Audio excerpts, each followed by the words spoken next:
You are surrounded by fools, and it is exhausting. You think your intelligence is your greatest asset. It is actually your biggest vulnerability. The modern world tells you to educate the ignorant, to use logic, to find common ground. Arthur Schopenhauer knew the brutal truth. Logic is defenseless against stupidity. Explaining your mind to a fool is not noble. It is intellectual suicide. There is a hidden, almost ruthless architecture to neutralizing the willfully ignorant. A method the most dangerous minds in history used to disarm fools without ever giving them the gift of the truth. Once you understand this mechanic, you will never be drained by a lesser mind again. You know the ache. You are sitting in a room, perhaps a boardroom, a family dinner, or a digital battleground, listening to someone speak with absolute, unshakable confidence about something they completely misunderstand. You feel the pressure building in your chest. Your brain instantly maps out the flaws in their logic. You gather your facts. You prepare your argument. You lay it out perfectly, expecting the light of reason to wash over their face. Instead, they stare at you. They blink. And then, they double down on their original, absurd point. You leave the interaction exhausted, your energy depleted, questioning your own sanity. Why does this happen? Why do you lose when you are objectively right? Because you are suffering from the intelligence trap. You are projecting your own operating system onto a machine that cannot run it. Intelligent people operate under a fatal delusion, the belief that the rest of the world values the truth. You assume that if you just present the right evidence, the other person will analyze it, adjust their worldview, and agree. Schopenhauer despised this naive optimism. In his blistering text, The Art of Being Right, he observed a dark, unyielding law of human nature. People do not argue to find the truth. They argue to establish dominance. Psychology calls it the Dunning-Kruger effect, the cognitive bias where people with low ability possess a hallucinatory level of confidence. But understanding the graph is not enough. You must understand the gravity of it. Ignorance is not a passive state. It is an active, heavily armored defense mechanism. When you introduce logic to a fool, they do not see an opportunity to learn. They see a threat to their ego. And the human ego will burn down the entire world before it admits it is wrong. Daniel Kahneman, in Thinking, Fast and Slow, divided the mind into System 1 and System 2. System 1 is fast, emotional, and instinctual. System 2 is slow, deliberate, and logical. Stupid people are prisoners of System 1. They live there. They feel an emotion, attach a fast opinion to it, and call it a fact. You, the intelligent person, are trying to use System 2 on them. You are offering nuance. You are offering data. It is a translation error. You are speaking mathematics to a barking dog. Worse, you are doing all the work. You are spending immense caloric energy crafting a perfectly reasoned argument, while they are spending zero energy simply refusing to accept it.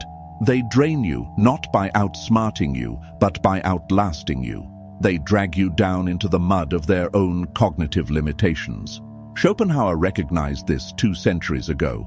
He realized that truth has absolutely no currency in a debate with a fool. So, what do you do? If logic fails and reasoning is a trap, how do you win? You don't fight them. You weaponize their own momentum. Schopenhauer understood that the intellect is a servant to the will. The will, the blind, irrational, emotional drive of a human being, always wins. When you argue with a fool, you are providing them with exactly what they want. Friction. Friction makes them feel important. Your frustration proves to them that they matter.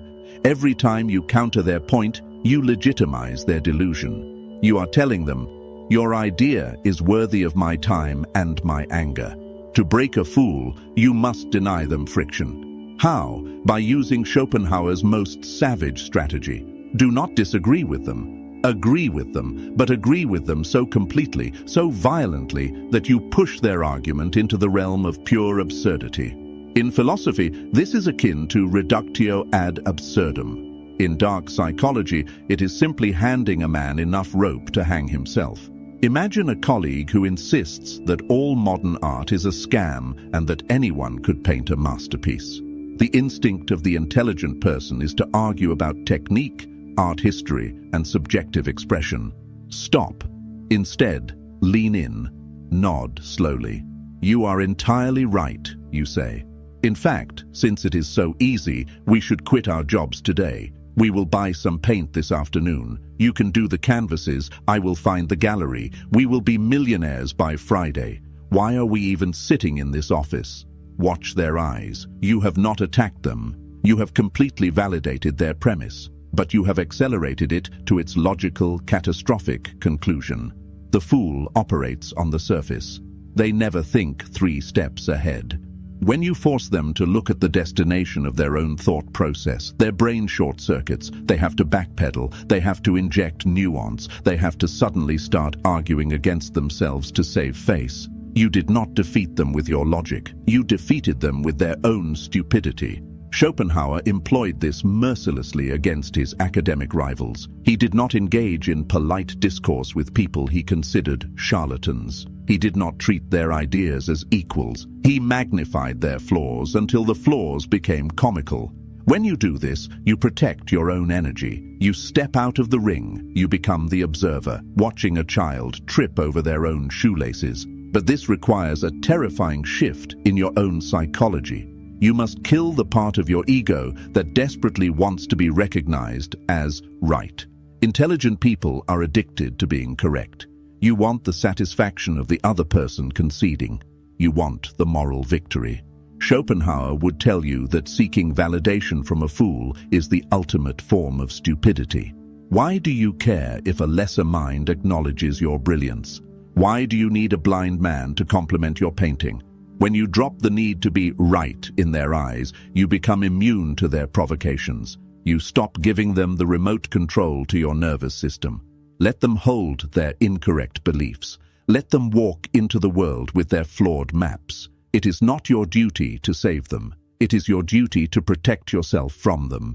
Which brings us to a darker, more necessary realization. Stupidity is not a passive trait. It is highly contagious. If you spend enough time trying to navigate the chaotic, irrational landscape of a foolish person's mind, you will begin to compromise your own. Cognitive load theory explains that our mental bandwidth is strictly limited. When you interact with a highly irrational person, your brain works overtime. You are trying to predict their unpredictable reactions. You are suppressing your own frustration. You are walking on eggshells. This sustained cognitive taxation slowly degrades your own decision-making abilities. You become irritable. You make poor choices. You lose your creative edge. You are letting a parasite feed on your intellectual capital. Schopenhauer was notoriously solitary. People called him a misanthrope. They said he hated humanity, but read the wisdom of life. He did not hate humanity. He was simply ruthless about his mental diet. He wrote, "To marry is to halve your rights and double your duties." He applied the same harsh mathematics to human interaction. To engage with a fool is to halve your intelligence and double your exhaustion. He developed the famous porcupine dilemma. On a cold winter night, porcupines huddle together for warmth, but their quills prick each other, forcing them apart. They are trapped between freezing in isolation or bleeding in intimacy. The intelligent person must master this distance. You cannot avoid stupid people entirely. They are your managers, your clients, your neighbors, and sometimes your blood. But you must establish a psychological quarantine. When you are forced to interact with them, you do not bring your authentic self to the table. You bring an avatar. The avatar is polite. The avatar smiles. The avatar speaks in short, agreeable sentences. Interesting perspective. I see what you mean. That's one way to look at it. The avatar gives them nothing to attack. The avatar is a mirror, reflecting their own noise back at them, while your actual mind remains protected behind a fortress of detachment. This is the Machiavellian application of Schopenhauer's philosophy. You are physically present, but intellectually absent. They will think they are having a conversation with you. They will think they are winning. Let them. The illusion of victory is the cheapest toy you can give a fool to keep them quiet.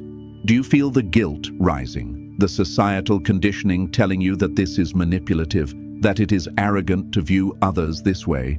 Kill that guilt. That guilt is exactly why you have been suffering.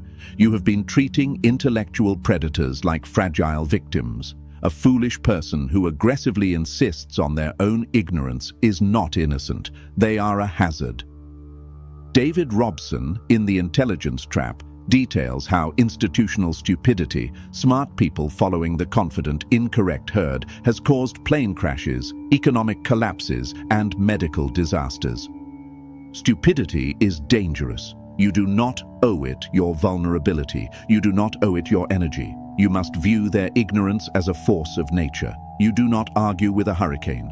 You do not try to educate a flood. You board up the windows. You seek high ground, and you let the storm exhaust itself.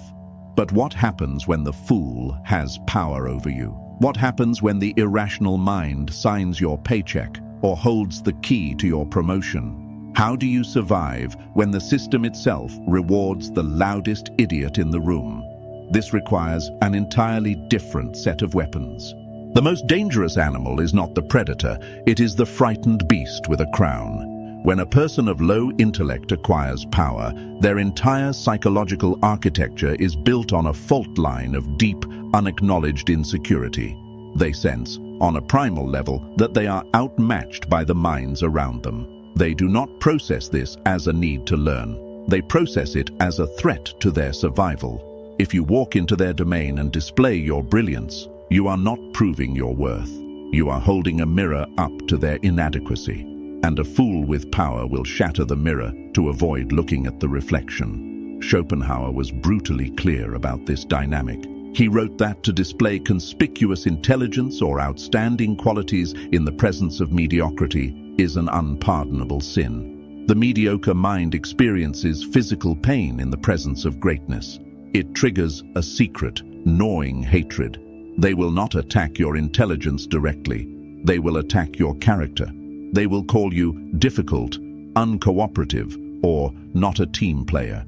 They will use the bureaucracy of the system to bleed you dry. You cannot out-argue a king in his own castle. You must outplay him. Look at the blood-soaked history of the Three Kingdoms. Sima Yi was arguably the most brilliant military strategist of his era, but he found himself serving beneath Cao Shuang, a regent of immense power and staggering foolishness. Cao Shuang was arrogant, impulsive, and deeply envious of Sima Yi's intellect. If Sima Yi challenged him, he and his entire bloodline would be executed. If he argued, he would be crushed. So, Sima Yi executed the most humiliating and effective strategy in the history of warfare, the submission gambit. He faked senility. When Cao Shuang's spies came to check on him, Sima Yi acted the part of a dying, pathetic old man. He purposely dropped his soup, letting it spill down his robes. He pretended he could not hear. He confused names. He looked entirely broken. The spy reported back to Cao Shuang. The foolish regent laughed. He felt superior. He felt safe. He stopped viewing Sima Yi as a threat and lowered his defenses. The fool's ego was satisfied. Months later, while Cao Shuang was out on a hunting trip, Sima Yi dropped the act. He rose from his sickbed, orchestrated a lightning-fast military coup, and seized the entire empire. Cao Shuang lost his head because he believed the illusion. Sima Yi understood something you must learn today.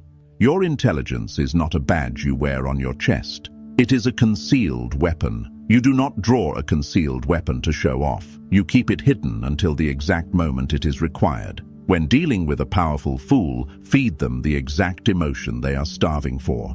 Superiority. Ask them for advice on trivial matters. Let them correct you on minor, irrelevant details. Thank them for their insight. You are not submitting. You are anesthetizing them. You are injecting their ego with a narcotic so heavy they fall asleep at the wheel, leaving you free to operate in the shadows. You trade a momentary scratch to your pride for absolute, unhindered maneuverability. There is a specific type of exhaustion that comes from trying to translate complex reality for a simplistic mind. You draw diagrams, you use analogies, you break the concept down into its smallest atomic parts, and they still stare at you, their eyes completely blank, before repeating the exact same flawed argument they made 20 minutes ago. This is the core of the intelligence trap. You assume their inability to understand is a failure of your explanation. It is not. It is a failure of their hardware. David Robson's research on cognitive bias reveals a chilling reality.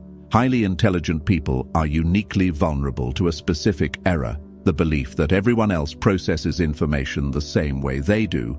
You think in probabilities, you weigh evidence, you adjust your conclusions based on new data. The fool thinks in absolutes. They form a conclusion first, usually based on a visceral emotion or tribal loyalty, and then they completely reject any data that contradicts it. Trying to force them to see the nuance is like trying to install the latest operating system on a typewriter. It is impossible. The architecture does not support it. So, stop trying. Schopenhauer advised a radical departure from the instinct to educate. In his 38 stratagems for winning an argument, he designed tactics specifically for dealing with opponents who are immune to reason. One of his most effective methods is the strategic use of irony. When a fool corners you with a demand for agreement on a ridiculous premise, do not fight the premise. Say this: "What you are proposing is so extraordinary, it completely transcends my poor capacity to understand it.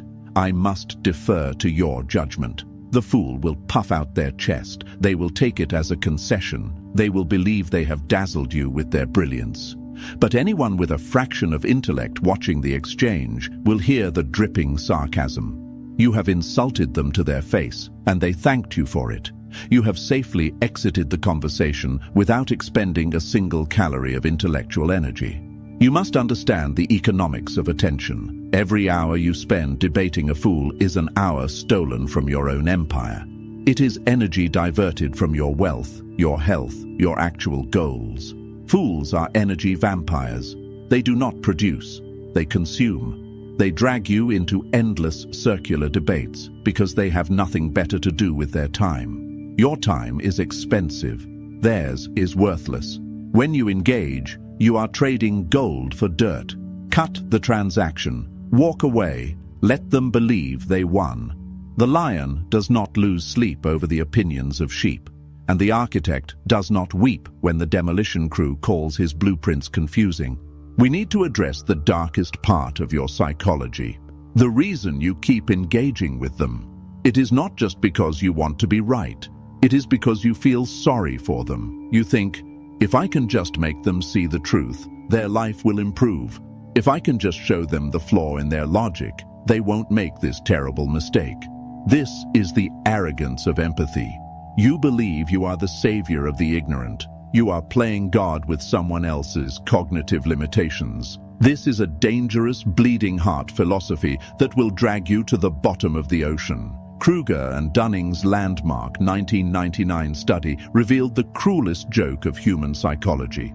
The very skills required to be competent at a task are the exact same skills required to recognize competence. Therefore, the profoundly incompetent lack the metacognition to even realize they are incompetent. They are trapped in a fortress of unearned confidence, completely blind to their own deficits. You cannot save them. They do not want to be saved. They enjoy the fortress. It is warm inside. It protects them from the terrifying complexity of the real world. When you try to forcefully drag them into the harsh light of truth, you are not acting as a healer. You are acting as an invader, and they will fight you with the ferocity of a wild animal defending its territory. Look at the people in your life. The chronically broke friend who refuses to change their spending habits but aggressively argues about the economy. The toxic family member who creates endless drama but insists everyone else is the problem. How many years have you spent trying to use logic to fix them? How many hours of sleep have you lost?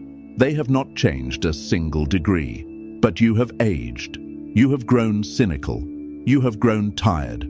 Your empathy is funding their delusion. Schopenhauer was ruthless in his assessment of human potential. He believed that character is immutable. People do not change their nature, they only change their circumstances.